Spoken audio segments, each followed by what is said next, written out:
A very warm welcome to our distinguished speakers, business school members and Dawn Center Advisory Board members, alumni, fellows of the Dawn Center, and also to the faculty, students, administrators, and guests who are here with us today. We're delighted to have you with us, and thank you all for taking time out of your schedule to join us today for the panel session on the future of work and the workplace. A huge thank you to the whole Adelphi team for making this event possible. My name is Geeta Suri, and I'm Professor of Management in the Business School at Adelphi and the Director of the Dawn Center.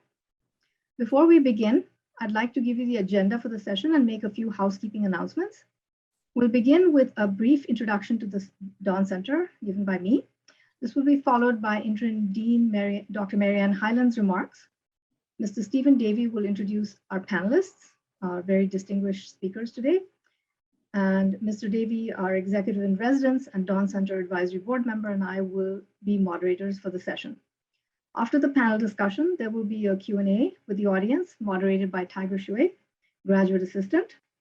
Please write your questions in the chat area and we'll take them up one by one. The wrap up will be done by Mr. Stephen Davey, and I will give the vote of thanks.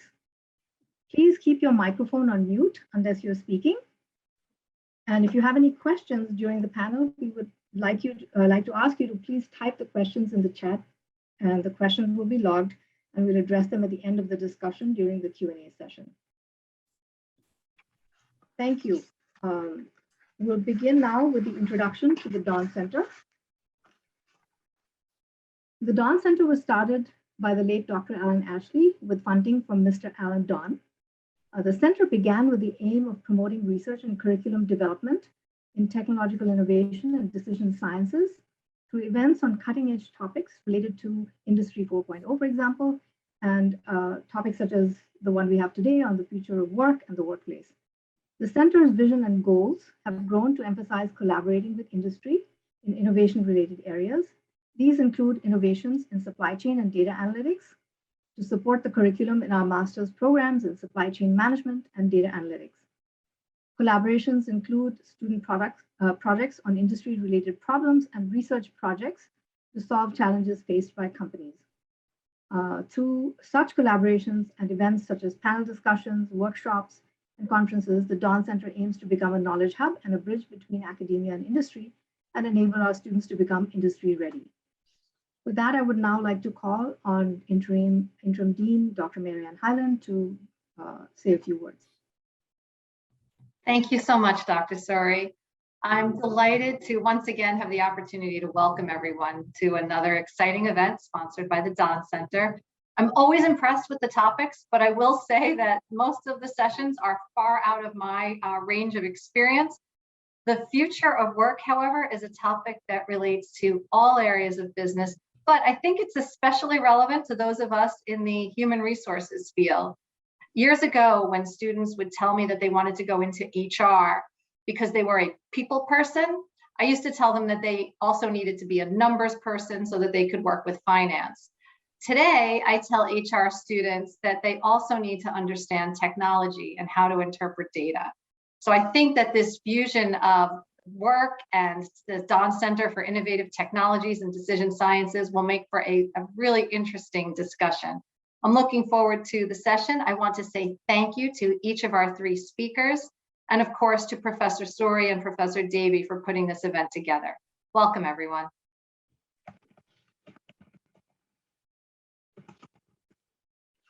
Okay, I would now like to call on Mr. Stephen Davey to introduce the panelists. Thank you, Geeta, and welcome everybody. My name is Steve Davey. We have three distinguished and panelists with quite different backgrounds and experiences. Let me introduce them. So Ali Mohammed is a fintech executive with experience in leading and specializing in digital transformation centered on the client experience and operational excellence.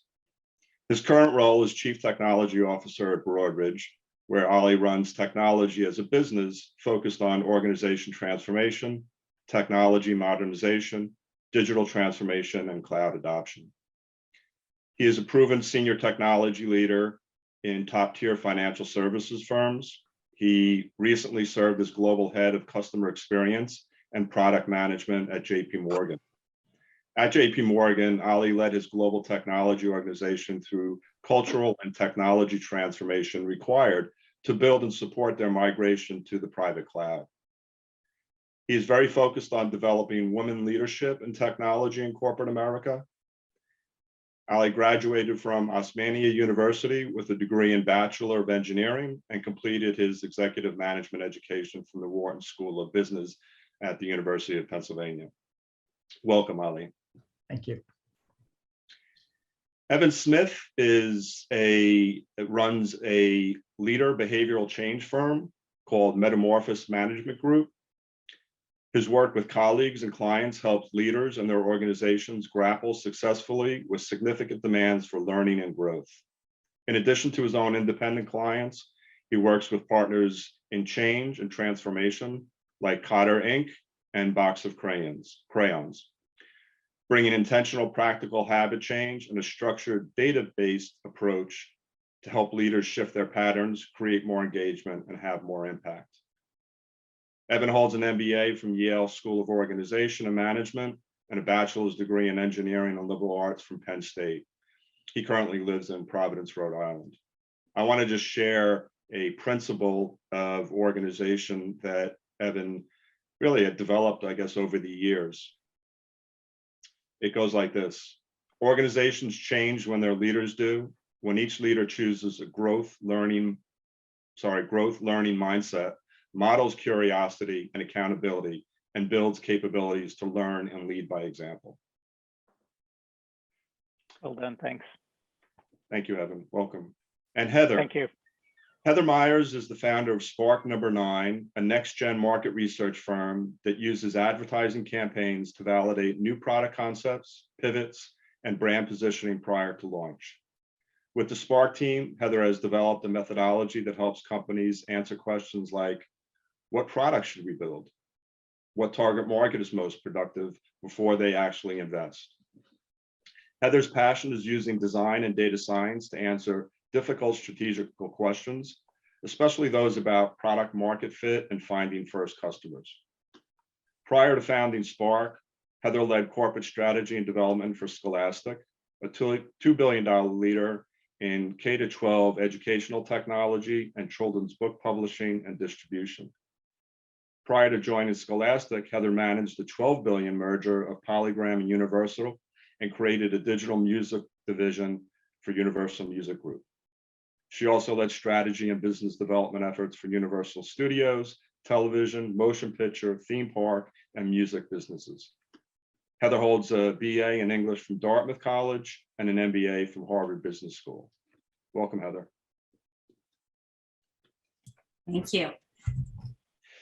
So why don't we start off the discussion about future of work and workplace with really just more a general question to each of you in terms of what do you see the big changes happening with your workers, whether it be behavioral attitudes or just generally, what do you see the big changes over the past few years? Why don't we start with Heather? Sure. Well, there was the obvious one, right? In March 2020, when we all went virtual, which I think because my organization is relatively small, Spark No. 9 is we have a dozen people and had even fewer at the time, was a relatively easy transition. We already had some great communications tools in place like Slack, that we used all the time. We had always had a couple of teammates who were not based in New York City. So we were sort of used to operating virtually. That said, never sort of, interacting in person was absolutely an adjustment. And we, had to put some kind of new structures in place right out of the gate when that shift took place. And, that shift is sort of felt permanent, right? After 18 months or so. And so then there's the reverse shift, which is, okay, are we going to see each other again? So those, I think, were the big shifts, the obvious ones, obviously, for all of us. Thank you. It's interesting you mentioned technologies like Slack. I think it was today, it was announced that HP is buying the company Poly, which means really that they're totally convinced that the hybrid workplacing model is going to continue for years to come. As Evan, am how about yourself, Evan? Thanks, Steve. I would build on what Heather introduced, I guess, and I would speak a little bit to what the interior landscape of change has been for all of us sort of working this way. I heard a professor from the London Business School named Dan Cable describe it this way. He said, you know, at the onset of the pandemic, we've never experienced the sort of wholesale redesign of work and redesign of what supervision in the workplace looks like since the beginning of the Industrial Revolution. And that's sort of what we've been reinventing or reimagining and falling into here in the last few years. The challenge, I think, is the challenges. Some of them are challenges of affiliation, socialization. How do you build cultures when people are operating, you know, virtually at a distance? Like Heather, I have some experience with a small training and development company as a client, and they have a long history of working virtually. Even for them, the last few years have been a major shift because of the demands, both personal and professional, that many workers, contract and employed workers, are experiencing today. Great, thank you. Ali? Thanks, Steve. I would say the biggest change from our perspective has been where people have to work remotely to collaborate. Traditionally, on the Wall Street, whether in the large banks or other financial institutions, people were so used to coming to the offices, doing things, you know, in a very structured form. What this pandemic has taught us is, how can we collaborate working remotely from different locations? And more importantly, how do we innovate faster? And how do we digitalize faster and go through the transformation in a more faster route? And of course, as you know, the need for change was so fast that everyone quickly adopted to it. Had it not been COVID, the transformation we were looking for would have taken years. But I guess one of the things that happened was COVID pushed us so hard, we were able to successfully transform in a matter of few months. That's great. So maybe continuing on that topic of transformation, you know, you all have different experiences, whether it be organizational transformation, digital transformation, or just helping your clients in terms of your product, your client transformation. So, you know, when you're going through these transformations, how do you keep that human capital management in mind, and what implications does it have for workers as you go through those transformations? Ali? That's a very good question, Steve. I would say the key as we go through any transformation, I'll take digital transformation as one example. There is a strategy that we all build together to say, hey, what are we looking to go towards? What are we building and how are we building it? And once we have a strategy in place, the human capital aspect of it plays a very important role in it, because you know what? At the end of the day, it's all about people. It's all about the impacts to the individuals that are working. And when we looked at a couple of our digital transformation initiatives, we not only look to see what kind of skills do we need for this transformation to be successful, we also look to see how do we upskill our employees today, right? How do we make sure that we are able to upskill them so they are ready for the challenges? The other thing is what we call as changing the mindset in terms of how we operate. Again, I go back to the traditional ways of everyone doing the same thing the same way. I think we are now, companies are much more innovative. They are more open-minded to say, hey, listen, we can solve this problem any different ways. Let's talk about ideas. Let's try to innovate. I think as going back to your question about human capital management, I see that plays a very, very important role, not just from a skills perspective, but how the digital transformation is going to change the way they operate and the way they're going to work in the future. And do you see in a digital transformation, you mentioned, for example, you were key in the migration to cloud. Do you see the role of the worker changing? You know, we talk about moving up the ladder in terms of more value add. Yes, absolutely. I would not go into too much technical detail, but I'll give an example though. Traditionally, technology managers have operated in a different way. So for example, I own a portfolio of applications that I'm responsible for servicing a market, and infrastructure was always on-prem. So you write a check one time, and guess what? You can use your assets any way you wanted. The money is the same amount of money you spent.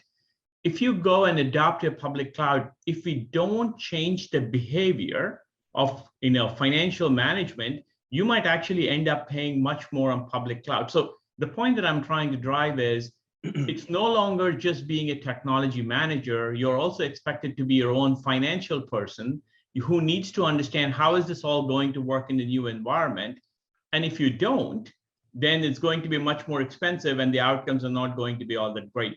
This provides, Steve, an opportunity for people to upskill, learn about new things, and expand how the different aspects comes together and work. That's great. Thank you. Heather, how about yourself? So I guess we come at digital transformation a little bit differently. So we often work with companies that are legacy companies. So they've been in a particular industry for a long time, have an established position.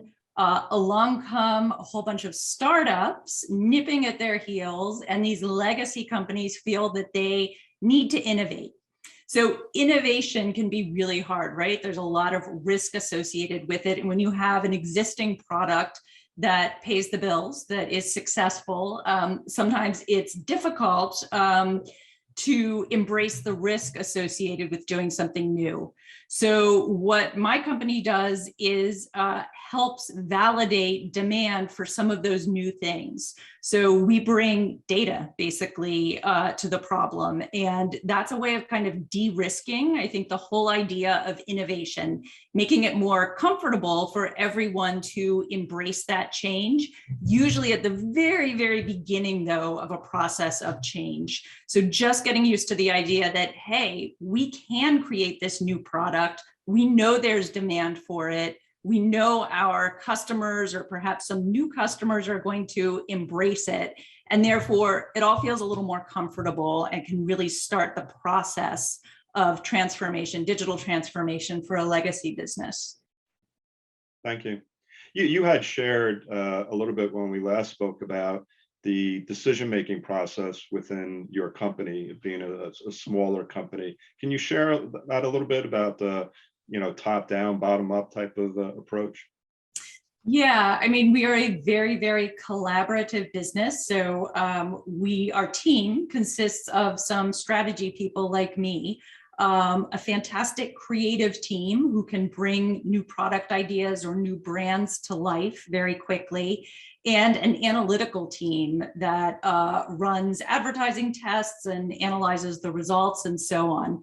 So we are an interdisciplinary team, and I feel like that's one of our superpowers. We are also growing very quickly though. And so we already kind of see some challenges, in kind of maintaining the great communication that we have as a small business. However, up until now, making decisions has been fairly fluid. And I think that really is because we communicate well and often and so on. And also we're a service business, we're serving clients. And so we have to make decisions quickly because our clients are kind of waiting for us to deliver whatever the next step is in our process. Right. So that external force kind of makes it easy to kind of push internal decisions along for us. And I suspect tools like Slack that you mentioned earlier help in that collaboration amongst your team, right? 100%. And I think, can't say enough great things about Slack. I don't know how we would get through the day. In fact, I can't even remember life without Slack at this point, but particularly for a team like mine, where we're just as likely to be sharing a spreadsheet as we are a visual image, it's a fantastic platform. Like, we can share with each other all day. We can have conversations that everyone is party to if they want to be. It really is just kind of magical in terms of enabling productivity. But again, very easy to do when you're small. I think if we were even 3 times the size, we would start to kind of strain the environment that we have created. We probably have to put some guardrails around it. And I'm guessing Ali like has to deal with sort of the scale of a large company and how you facilitate communication, whereas I know I have it pretty easy. Thank you very much. Evan, this is kind of a sweet spot, I think, for you in terms of, you know, clients that you work with and companies like Box of Crayons that you're associated with, you know, the whole organization transformation. So your perspective on this with kind of the human side of things. Yes. Oh, thank you. And I think, again, this is an additive element to what Ali and Heather have just suggested. In the midst of digital transformation and other forms of transformation, there's a lot of, I mean, there's been some phenomenal growth, not just for companies in digital work, but in other business models as well. Part of what happens in those moments is that you, as a company, you can quickly pass from a stage where everything's working. And I was just smiling listening to Heather describe how well it seems to work right now. But with size or shifts in the environment, you can quickly get to the point where your old assumptions about the ways we work are no longer very effective, or in fact, they begin eroding collaboration, separating people from each other. People are missing information, trust begins to go down, engagement starts to suffer. And there's some, you may know the work of Cal Newport. He's a computer scientist out of Georgetown. I see some nodding heads. He's actually, I mean, he has a book called Deep Work, but his argument, I think these days, is that sort of our fascination with digital social media in particular, and the constant sort of provocations from Facebook and from Slack messages can be both building our stress and anxiety and inhibiting us or preventing us from doing deep work and real deep thinking that may be crucial for getting to the next, you know, the next level, the next innovation, you know, getting the significant work complete. So I think there's on the human side, there's a really significant and thoughtful intervention required around the design of work now. I think Cal Newport would say we haven't done that very substantially yet for knowledge workers in a material way. And that's an opportunity, you know, sort of confronting us right now, especially as work is going to be in this hybrid setting where we're not, some of us will be face-to-face again, some of us won't. And we're going to have to support all of, you know, these mixed modes of communication and interaction together. Very interesting perspectives from each of you. Thank you. So let me just switch gears for a minute. You know, for quite a while now, there's been change going on in the workplace. You know, if you think about activity-based design, and even more recently, the high density, unassigned workspace, sometimes otherwise known as hoteling. So, and now there's even conversation focusing on the individual worker level type of focus. So with that said, what does the future of the workplace look like to each of you? How does it function? Heather? So, such a timely question for my organization, which you know, used to reside in an office all the time, and we had to make a decision about whether we wanted to do that going forward. And so we actually laid out a few scenarios, which was we all go back to the office at least a few days a week. or we're 100% virtual, or something in between, like we get together now and then at a co-working space. And in my case, I let the team kind of tell me what they thought was the right decision for them personally and what they thought was the right decision for the company, which turned out to be very similar. And so we're ditching the office. And so as we sort of think about how we design work, I think the challenge for us is really not sort of our existing team, but new team members. How do we onboard people in a way that exposes them to our culture? And we really do have a culture, even though we're 100% remote now. It's very distinctive. And we, as I mentioned, we have certain structures that we use to kind of organize our day and our communication.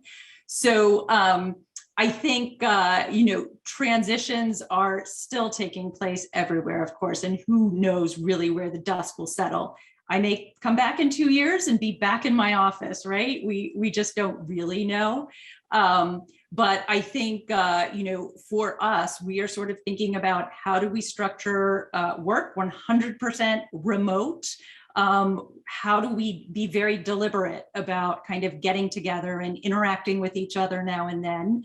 And then third point, how do we kind of bring on new team members and onboard them into our kind of work style and culture and so on?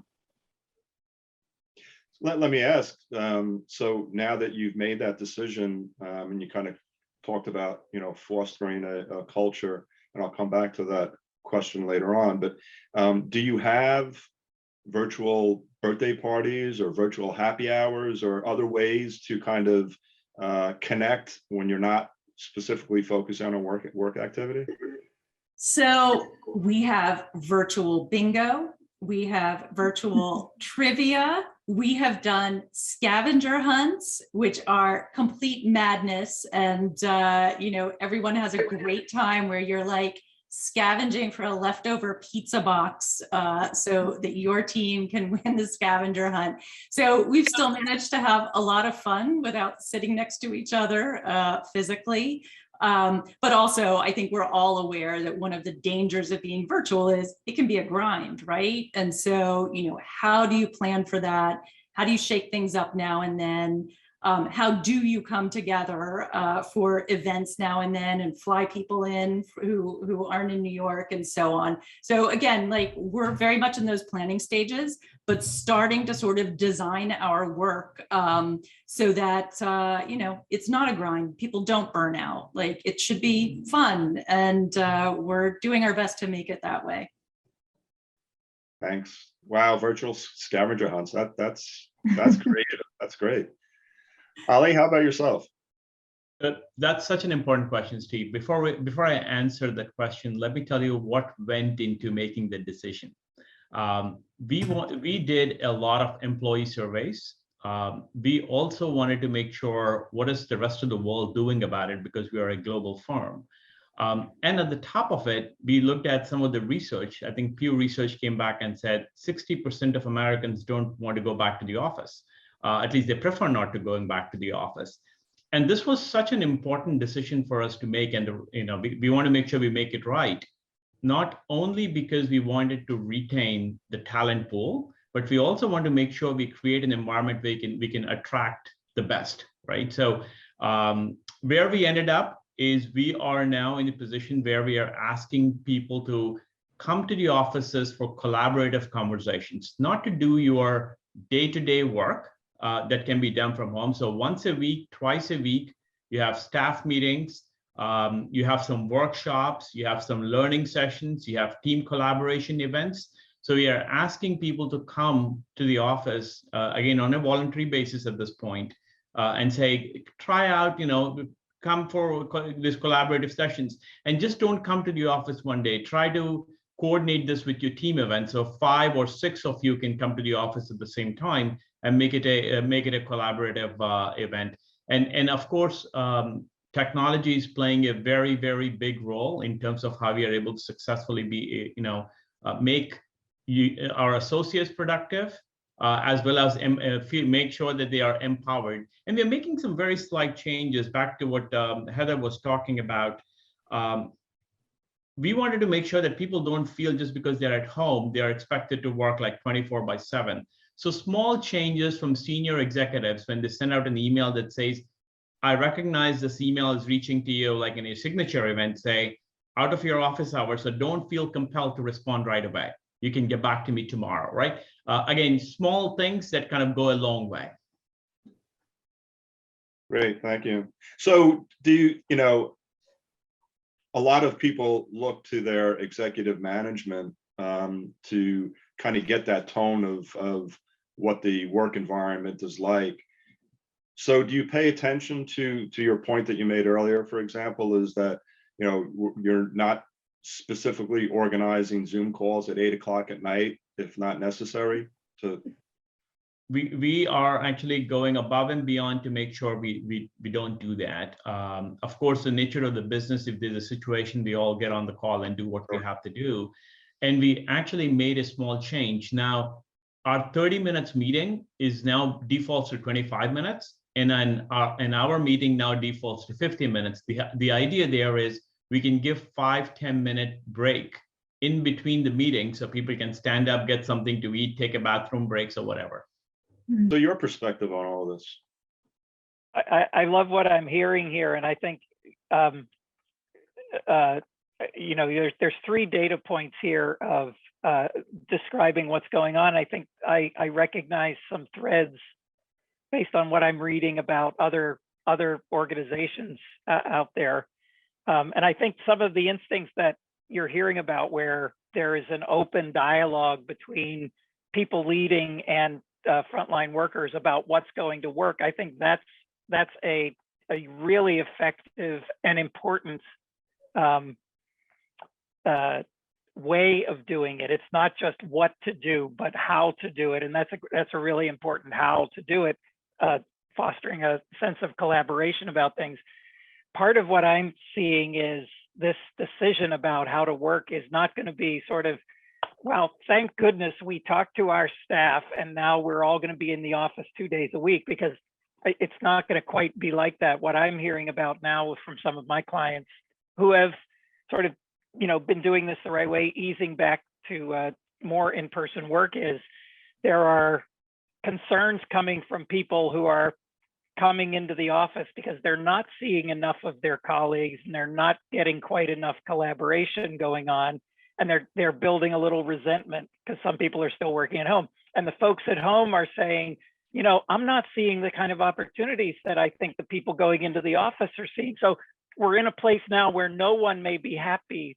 And I think what that's going to mean is we're going to keep editing this approach, perhaps organization by organization over time, so that we find a place where we have sort of an optimal design for what people's needs are. One of my colleagues said recently, and all of you may know about this, I mean, part of what was, I don't want to get ahead on the agenda, but part of what was driving the Great Resignation were people feeling a sense of burnout. And the reaction to coming back into the office now, this sense of excitement about seeing my colleagues again and the opportunity to collaborate and work on important things face to face has been entirely tempered by the reality that, in addition to everything else they're still juggling, including kids' school schedules and all of that, they now have to layer in commuting several days a week on top of what was already high stress, uncertain, et cetera. So I think there's going to be a lot of movement and sort of reinvention around this for the foreseeable future. It would be my sense about it. Yeah, thank you. Thank you. Yeah, we probably could have a whole nother session in terms of the changing demographics of America based on everything that we're speaking about, but that's for another time. So let me hand it over to my colleague, Geeta. I think, Geeta, you have some questions you'd like to ask. Yeah, well, I can start with, I guess, a segue into the next segment of the the discussion here. The employer-employee social contract seems to have changed, right? So there's before the pandemic, there was a war for talent anyway. There was competition for talent, I would say, but employers were really not that willing to make as many changes, or they were slow at making them. And things have changed now. I guess they have to do more to put their employees first to some extent. So what do you think are some of the top priorities for your employees? You know, whether it's pay or flexible hours, remote work, options, and different types of, you know, other perks that people might prefer, given that they're in a different situation now, and we're all working remotely or being asked to do multiple types of, you know, work in different modalities at the same time. So maybe we can start with Ali here. Sure. Thanks, Geeta. I guess the answer to your question is depends on the different type of workers, right? So especially for the younger workers, I think what matters the most to them, again, of course, I'm not generalizing it, is the flexibility, right? Work at your own time, work at your own pace. And a lot of people prefer it. And I guess the next preference is for people who have, I would say, bucket them into mid-level of experience.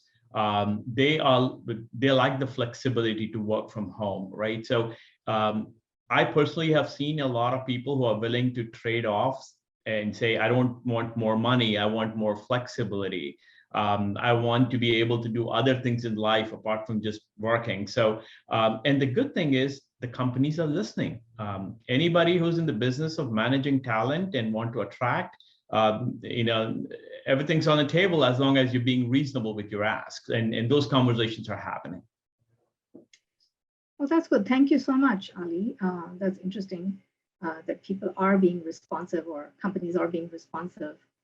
Heather? I have to agree. I think flexibility is very much in demand right now. I do think for younger talent, the ability to, you know, learn quickly and also, you know, build skills in a kind of collaborative environment seems to be important as well. So I have a child about to graduate from college this year. And, you know, so in addition to being an employer, I kind of look at this as a parent and sort of thinking about that first job and how pivotal it was for me and my kind of cohort. You know, I'm still in touch with the people I worked with right out of college, that first job. That's part of my network. And so I think, you know, everyone recognizes that, right? Like your colleagues are important beyond just kind of getting the work done every day. And I think particularly if you're entering the workforce, you know, sort of thinking about that perspective, who is it I'm working with? What can I learn? You know, how does this sort of contribute to my longer term career? You know, can be on your mind a little bit more because the labor market is very much on your side right now, right? It is a seller's market for labor. Right. That seems to be the case right now. That's true. Evan? Yeah, I am. Heather and I are almost in the same boat. My son graduated from college about a year ago, and everything I hear from him is about flexibility to work where and as he will choose, including hours and not just location. I think in terms of the workforce, I mean, this is a sort of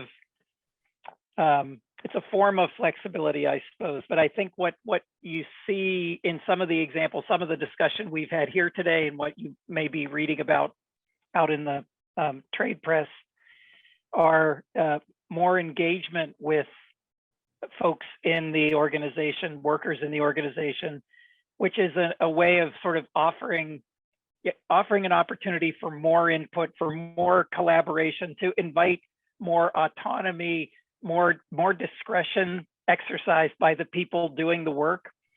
And the interesting sort of tension where I think we are at the moment, I think the the way that many organizations responded during the pandemic, I think there were quite a few workers who got a lot of affirmation about their place with their organization. I know there were others that did not. But the interesting tension that I think exists right now is that we are going to have to find a new language or new ways of fostering collaboration, because I think what it's going to require in this environment where frontline workers are being offered and appreciating more flexibility and more autonomy, organizations absolutely still need high levels of performance. And I heard about a situation recently in one of my clients where an extended development team in a tech company has a substantial collective goal that they have to deliver on. And the culture in that team at the moment is such that individual people will only say, I will do the part that I am supposed to deliver. I can't speak to anything else. And so what you have is a situation where people feel empowered to sort of state what they're going to do, but the team as a whole has a serious delivery problem, right?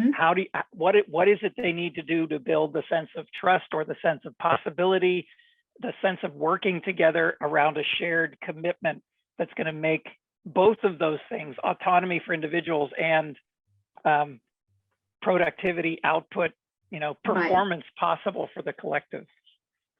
Yeah, you touched on a really key point here, Evan, that you need to kind of manage that dilemma of satisfying the individual, and also making sure that the team reaches its goals. So that kind of segues into the question of how do you actually go about creating this culture of high performance when you're doing everything remotely, or you're doing it partly remotely and partly face to face. It's more complicated. I mean, I know that as a professor, I'm teaching in a classroom. I have 30 students in my class, but I have some of them online. And so I can't have my back to the students in front of me, but then I have to turn around to make sure that I look at the people who are online. It's kind of hard to manage them both simultaneously. So I'm trying to figure out how do you go about creating this culture? Maybe we can start with Heather, since you have the small organization and you're talking to everybody collaboratively. Yes, I feel like, especially for new people who are coming on board, they don't know you. Right. Yeah, I feel like sometimes we're a laboratory. So I'll tell you some of the things we put in place for the pandemic. One was an end of day meeting. So I too, just like Ali, figured out, oh my gosh, we could just keep working forever. So right as the pandemic started, we put in place a meeting at 4:50 every day. And essentially what we did is we created an end of the day where there had not been one before. And so every day at 4:50, we meet, we spend 10 minutes talking about what needs to happen the next day. At 5 o'clock, many of us stop working. And by the way, I have to tell you, I'm one of the people who has always worked late, my whole career. This is totally new to me. But the result has been that we have a very productive, 8-hour workday. We have some flexibility on Fridays. And essentially, I think one thing that we have done that works, that does make it easy for new people to join our team, is we have some structure. We have a beginning of the day when we all tell each other what we're going to work on. We have an end of the day. And I think that's one thing that has helped our productivity. The second thing is technology. I talked a little bit about Slack. The other tool we use a lot is a digital whiteboard called Miro. And I know there are many varieties out there. But to the point about, Evan, you made such an interesting point about kind of seeing progress, right? And I think visualizing work is interesting, because when you're not in the office, there's no whiteboard or sort of artifact of progress. And so we've created one. So we use digital whiteboards with our clients to collaborate. They love it. In fact, we should get a commission, because I feel like we have sold the idea of a digital whiteboard over and over again with our clients. It's fun. It's also a great way for everybody to participate. The beauty of a digital whiteboard is the most junior person on the team can, put a Post-it up on the whiteboard, get their idea out there. And we have had many clients sort of tell us that they've heard some things they hadn't heard before through some of these exercises. But as an internal tool, it's quite powerful as well, right? For the very same reason, which is everybody has a voice. You can see the progress of work as it's sort of visualized on a whiteboard to create an idea or use it as a project management tool and kind of see progress. So those are kind of a couple of things I think that we've put in place that have helped to establish a culture. So one is very much around communication, in terms of structure. The other is around communication in terms of collaboration and participation. Great, thank you so much, Heather. Ali, would you like to add a little to that? Sure. I think financial services institutions, Geeta, had the benefit because we always were globally widespread.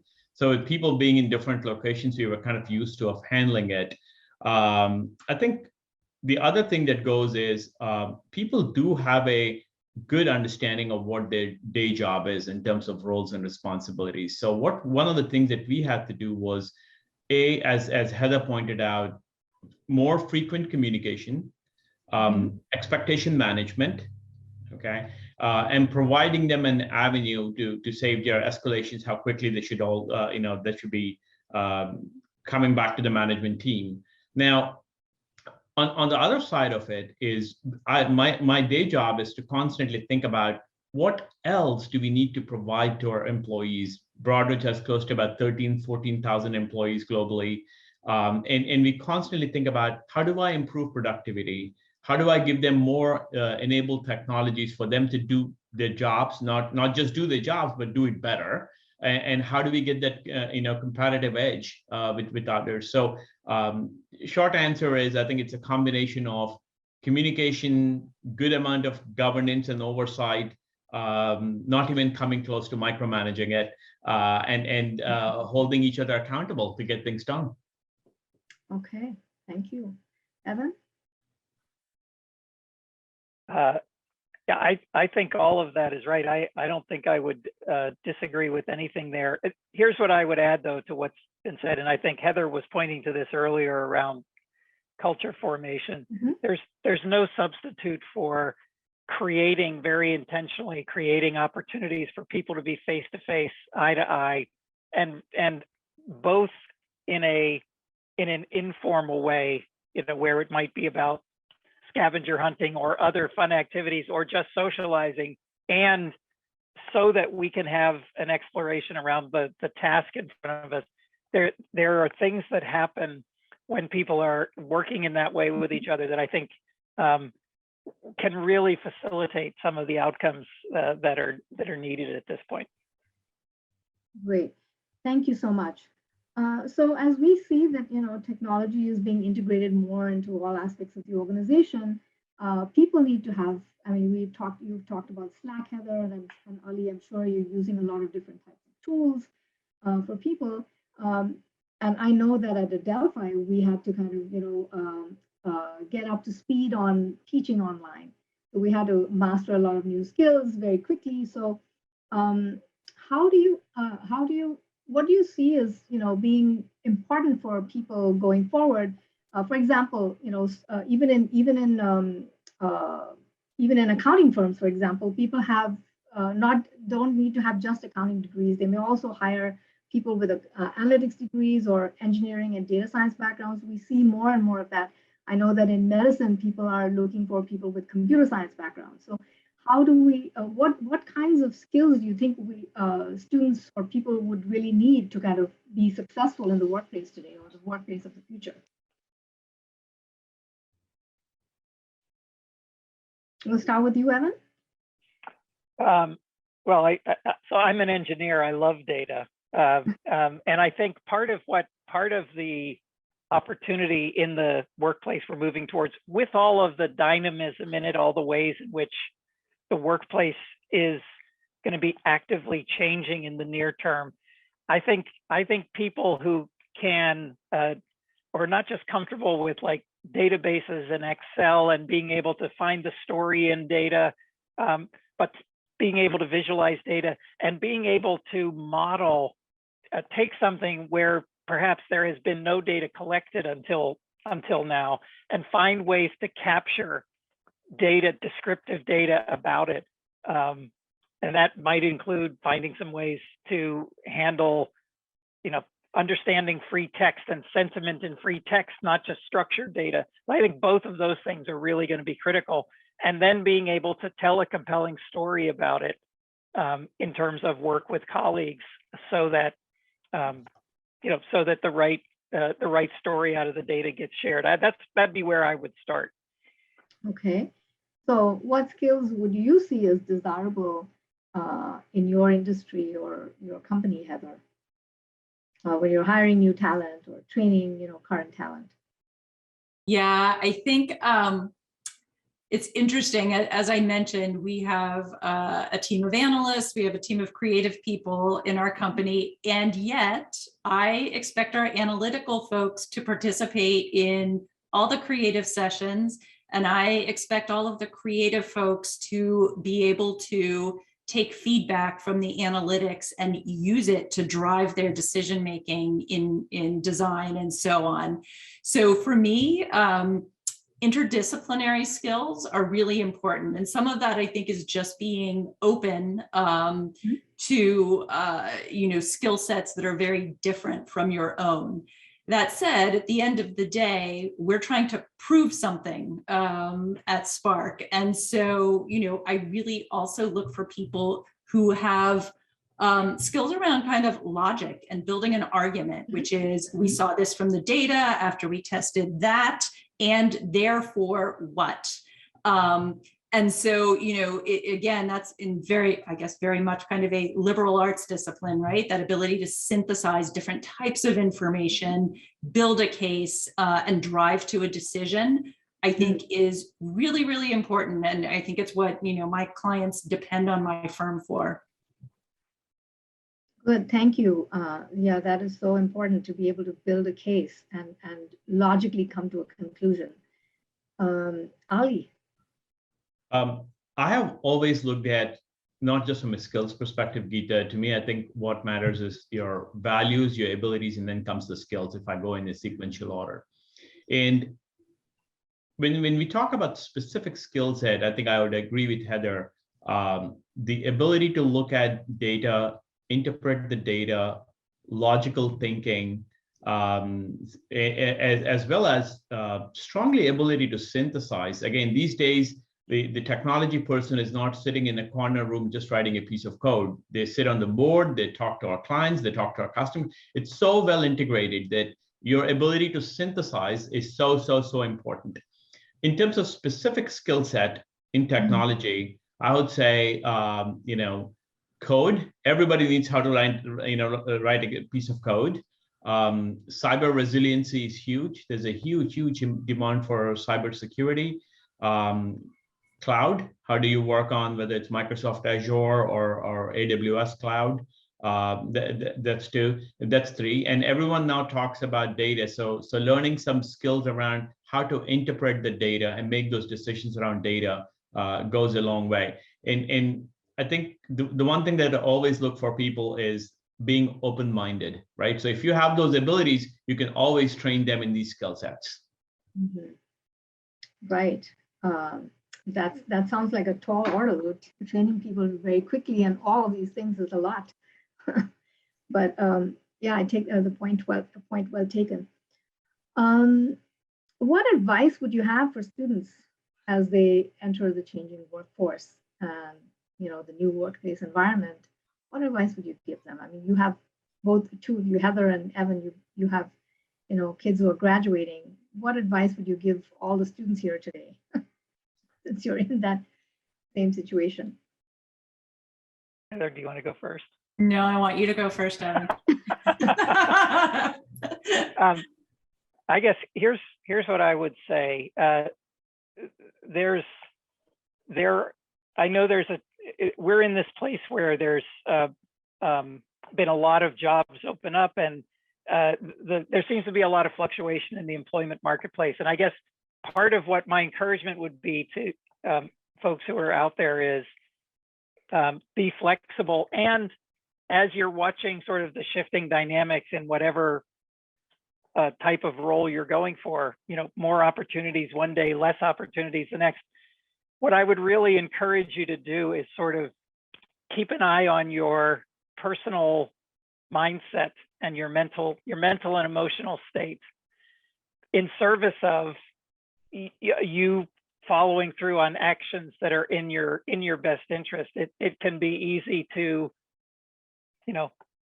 3 days in a row, fewer possibilities open than I expected, sense of dejection comes on, so your activity levels drop. I mean, it becomes a spiral that sort of, doesn't serve you. And my encouragement is sort of watch your own mindset and take conscious action in service of your own interests. That's what I would say. There's activity that you need to engage in order to step into the right role, learn and grow in that role.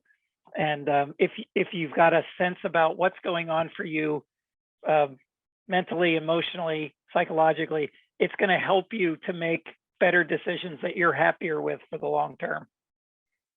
I think that's very good advice.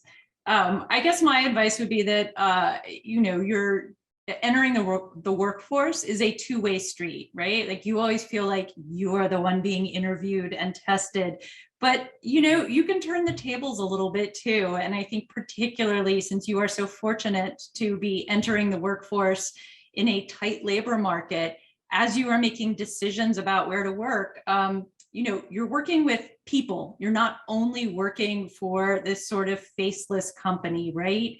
And so thinking about who your boss is going to be and perhaps making some decisions based on working for a really great boss who you can learn from, get coached by, and so on. I'd put a lot of value in that because that first job is it's your launch pad. And so, really working with somebody or working with a team where you have the ability to learn quickly, have opportunities and so on. I'd really think about it in those terms. So, don't forget the people part of the equation. It's not just company, salary, location, and so on. It's people as well. I would just echo that. I think the data still suggests that most people, when they leave a job, they leave because of their immediate supervisor. That I believe is still the number one reason. So what Heather's saying, I'm really right on. Interesting. Right, interesting. Ali? So the only other thing I would like to add to that, Dita, is I would say all students who are looking to pursue opportunities should be open-minded. Don't get too hung up on the specific area. So just yesterday, I got a call from somebody who's pursuing master's in computer science. And they go, Ali, I want to do data science, but I have a job in software engineering. So should I take or should I just continue to push for? I said, start with the job that you're being offered. You're going to learn, you're going to interact, you're going to do a lot of things. And eventually you can transition. The other thing I would say is, I have a 19-year-old, my son in Fordham. Showing commitment of this young workers is the key. So one day he'll just go on internship, second day he'll say, Dad, it's, I don't think so. It doesn't make sense to me. I'm not sure if I want to do this. Commitment is the key, right? Even if you don't like what you're doing, wrap it up in the right way and then go explore something else. Just don't drop the ball because, a lot of credibility builds on how well you handle these kind of situations. That's very true. I think that I fully empathize with that experience of, youngsters deciding, well, this doesn't really work for me, I'm going to stop. And then, I think making that commitment is so important. I do want to get back to this great resignation point a little bit before we wrap up here. How do the resignation trends now differ from, the way they were in the past, the way that resignations happened in the past? And do you really think that there is a great resignation going on? We know that, you've mentioned that there is a, the job market is much better for people coming in right now. So, there is talent is in demand. And the other question that around that is how are companies handling the employee experience, which seems to be really important. As you know, Evan mentioned that people leave a job because of an immediate supervisor, not because they hated the job so much. So it's the people portion of it. So I'm curious about the employee experience, you know, that companies are designing for. And I know, Heather, you mentioned it, but so maybe we'll start with Evan again. With me? Yes. Okay. Well, I think the data certainly suggests that the Great Resignation is real. Part of, and certainly a set of unique conditions socially and economically that led to that, including a lot of people, you know, banking enough money that they could comfortably resign and choose a different path in life. At that moment, there is some indication now that there's a little bit of, you know, if the elastic band has stretched so far that now it's going to be stretching back a little bit, because you know, some of the money that people have banked is beginning to wind down, and that's forcing some people back into the labor market, maybe in a different way or into a different role. There was also a phenomenon that was part of the Great Resignation called rage quitting that and I don't think it's gotten nearly as much press, but I understand that around that as well, there's even a bit of, you know, the elastic tightening up again. Many, 2/3 of the people who have sort of quit impulsively in the last several months have gone back to ask for their old jobs back, and have often been able to use that to negotiate for more money. Or for more flexibility or something else that was important to them. So I think the interesting question is going to be, you know, and I'd be interested in others' points of view on this. At a certain point, we'll get to something that maybe is more steady state, perhaps here post-pandemic, and the demographic, you know, a certain number of the demographic trends will have washed through, and people will have retired and new people will have entered the workforce. It's going to be very interesting to see what the labor market, you know, economics look like, and what that sense of opportunity continues to look like. I somehow don't think it's going to go back the other way, you know, all the way to where it was pre-pandemic. It may not stay the way it is right now for a long time either. I still sense we're in this very dynamic place. But I do think it is, you know, companies that are trying to compete today are belatedly discovering how important human connections are, culture is, things like the onboarding experience, and creating meaningful connections so that people have attachments that make their role, their place in the organization more sticky. I think all of those things are really going to serve both organizations and the people in them. Thank you. Heather? So Evan, you just made me think of, I think there was a lot of hand wringing, you know, a year ago, which is, if we're all virtual, you know, what does it matter what company you work for, right? Like, you're just going to plug in and do your job wherever. I don't know if that's really panning out though. Like, I do think company cultures are different. And, you know, I do think companies are now thinking much more deliberately about culture though. And whether you're all virtual or hybrid or going back to the office, I think that is certainly part of the stickiness of kind of employee retention. But not the only one. Like, there's all the old ones, right? Like your, I don't know, 401k matching, accelerating over time, or whatever it is. Like, you know, there are other kind of more traditional ways, I think, or you know, seniority in an organization and so on. Yeah, I think the Great Resignation was, or is, kind of real, and part of the reason is, when you can go have an adventure somewhere, why not do it, right? I think particularly if you don't have tons of commitments in your life, trying something on for size at another company sounds pretty fun, but I'm also not surprised to hear that people are going back to where they were, because the grass isn't always greener, it turns out. Thank you. Ali? Sure. No, I think between Evan as well as Heather, they kind of articulated the Great Resignation, which I believe is true, and we are seeing it's a different level in different parts of the world as we are experiencing it. There is one category of people that I wanted to call out is these are the people who have been really, really working hard, and the pandemic and the downtime has given them reflections about, is this really what we want to do? Pack up and leave and go do something else, right?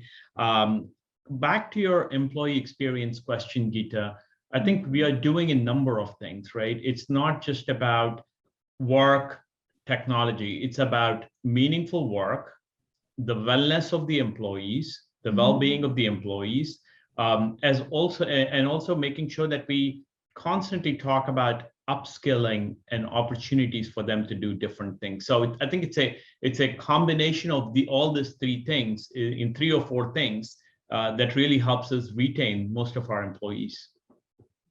Yeah, I think it makes sense because I think, maybe in the past, people didn't pay that much attention to development, but I think, developing and training people is a huge motivator for people to stay on in a company. I mean, most of the top companies do generally tend to train their employees and give them better training. So maybe that's something that companies will have to adopt across the board. Last question here before we get into the question and answer session is how is your company incorporating workplace diversity and inclusion? We know that, the pandemic has hit women and, people and minorities, people who are already disadvantaged even more so than others. So what steps are companies taking to ensure that the workplace is more inclusive? I can go first because I have so much passion about it. Okay, good. I think most of the companies, I would say, have come to a place where inclusion and diversity are very important aspects. And then you have like chief diversity officer who now reports directly into the CEO of the companies. In addition to promoting diversity, while making the hiring decisions, we are actually going a step further. We're also influencing our vendor partners who we do a similar, huge amount of work to make sure that they are following certain diversity guidelines. And then we partner with a number of different organizations. We partner with associations that mentors kids, who are not so privileged. People coming from the U.S. Army or the veterans who could be skilled and trained and onboarded. So I think a partnership with a number of nonprofit organizations, investment in training, giving them an opportunity to come on board and work with us. So this is what we are trying to do, and it's been very, very successful so far. Great, thank you so much, Ali. Heather? So as I mentioned, we're a small team of about a dozen people. We are a pretty diverse team, and 2 of our team members have babies under 1. And so I think for us, a lot of it is certainly flexibility plays into, I think, the way we sort of approach DEI issues. And then, I will say the lovely thing about being small is inclusion is pretty straightforward for us. And again, I think what's important though is that we recognize that we talk about it and we think about ways to make it persist as we continue to grow, because I feel like we've got a great foundation. I think that, the trick is going from being a small organization to a larger one where complexity, can really start to cause problems, I think, for some of the values that an organization has in place. So I think we are on our guard. How about that? But off to a good start. Thank you so much. Evan? Yeah, I don't know that I have anything to add from those are 2 great rich responses.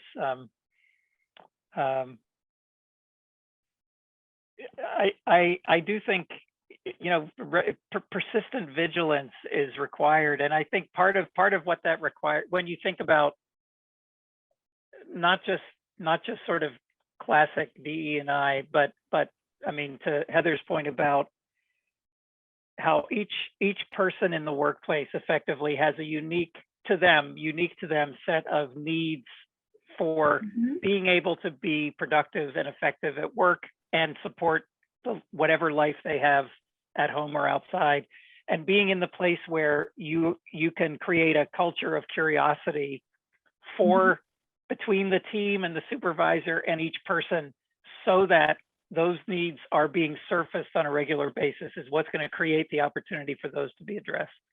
And that, I think, is there's sort of a new awareness about this, and some of what we were talking about earlier in terms of the inquiry from supervisors about how to structure the workplace is one part of it. But I think there's much more there around conversational skills that are going to create more, you know, more robust engagement for people of all sorts, with all sorts of needs and gifts.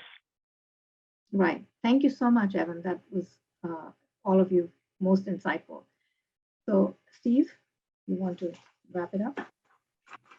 Sure. Just simply thanks to our panels for a fantastic discussion, great perspectives.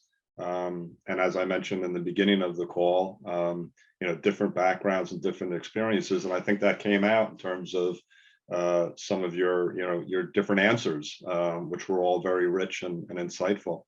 So thank you. For the students on the call, I think one of the things that I heard loud and clear from all of our panelists, one of the key takeaways for me was be open-minded. I think that's really excellent advice. And I guess lastly, I would say before we move to the Q&A, I have a sneaky suspicion, whether it's at Metamorphosis, whether it's at Broadridge, or whether it's at Adelphi, that we're going to see virtual scavenger hunts appear. I'd be happy to share my my templates with you. They have been tested and proven.